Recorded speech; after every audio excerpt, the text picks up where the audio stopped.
The king who ruled over humans, jinn, and nature itself. What was the secret behind his unparalleled wisdom? Throughout human history, many kings and leaders have seized power through swords and bloodshed. Many have become famous for their immense gold and wealth. But there was only one man whose dominion was founded on a pillar stronger than all the armies of the world: wisdom and understanding. He is a king mentioned in holy books. In legends, it is said he held power over the winds and the creatures of the earth. They even say the jinn bowed to him, and birds brought him tidings. Today, we speak of Solomon, the son of David. We speak of a man who, when given a choice between all the riches of the world and wisdom, chose wisdom, and because of that choice, God placed the entire world beneath his feet. Let us travel back thousands of years to the city of Jerusalem, to the golden age of kings. The story begins when Solomon was still young. His father, King David, had passed away, leaving the throne to him. Solomon knew that leading a nation and judging its people was no easy task. He felt small in the face of such a massive responsibility. One night, Solomon had a strange dream. In the dream, God spoke to him, saying, "Ask for whatever you want, and I will give it to you." Imagine for a moment, you were a young king, and you could ask for long life, infinite wealth, or the destruction of your enemies. But Solomon's answer changed history. He said, "I am but a young man and do not know how to rule. Therefore give me an understanding heart to judge your people, that I may discern between good and evil." This answer was so pleasing to the Lord that he not only granted him wisdom unmatched by anyone before or after him, but he also added what Solomon had not asked for: riches and honor beyond measure. From here, the golden age of Solomon began. The first test of his wisdom is one of the most famous stories in history, one we have all heard: the judgment of the two mothers. One day, two women came to the royal court. Both claimed to be the mother of the same infant. One said the other woman's baby had died in the night, and she had switched it with her living one. The other denied it, claiming the living child was hers. There were no witnesses, no evidence. The crowd fell silent, waiting for the king's decision. Solomon ordered a sword to be brought and said, "Cut the living child in two, and give half to one and half to the other."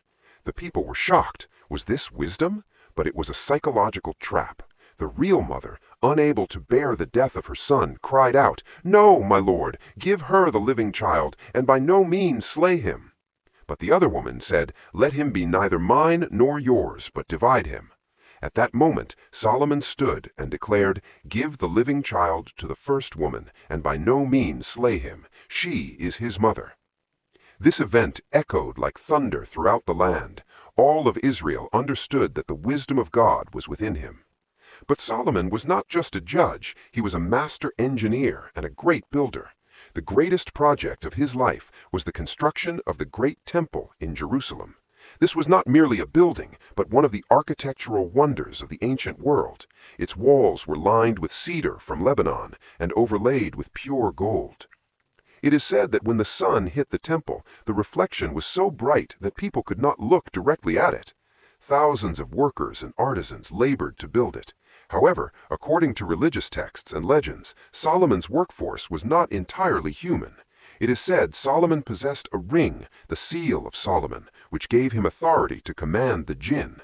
The jinn who were divers brought him pearls and precious stones from the depths of the sea, and those with immense strength cut the massive stones and raised the structures. Solomon's power crossed the boundaries of humanity. In the Quran and holy texts, it is written that he knew the language of birds and beasts. Picture a king sitting in his garden, understanding the conversation of two sparrows, or while marching with his army, hearing the tiny voice of an ant warning its colony to hide so that Solomon and his troops would not unknowingly crush them. This was the pinnacle of power mixed with the pinnacle of mercy. A king who possessed the greatest army, yet cared for the life of a single ant. Solomon's fame reached distant lands, traveling as far as the southern Arabian Peninsula and Africa, reaching a powerful ruler known as the Queen of Sheba. When the Queen of Sheba heard of a king who was both a prophet and a monarch, both wealthy and wise, she decided to make a long journey to test him. The Queen of Sheba arrived with a caravan laden with gifts, gold, and spices. Her goal was not just a visit, she wanted to test Solomon's wisdom with hard riddles and questions. After entering his palace, she saw something she couldn't believe. The floor of the palace was made of glass, so clear and smooth that water flowed beneath it. Thinking it was a pool of water, she lifted her dress to keep it dry, but Solomon told her it is but a smooth palace floor made of glass. This was a symbol, telling her, what you consider great is commonplace to us. After many discussions and seeing he could answer every riddle, the Queen of Sheba admitted that what she had heard was not even half of the truth, and that Solomon's wisdom was far greater. But like every human story, Solomon's life had another side. Despite all this wisdom, Solomon was human. In his later years, excessive wealth and comfort brought challenges. He married a vast number of women from different nations.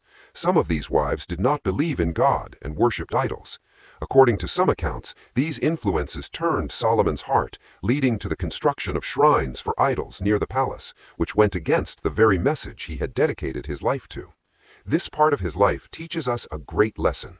No matter how wise or powerful a person is, they are still at risk of error if they do not guard their heart.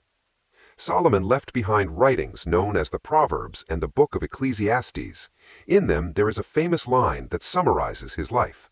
The man who had everything eventually wrote, "Vanity of vanities, all is vanity."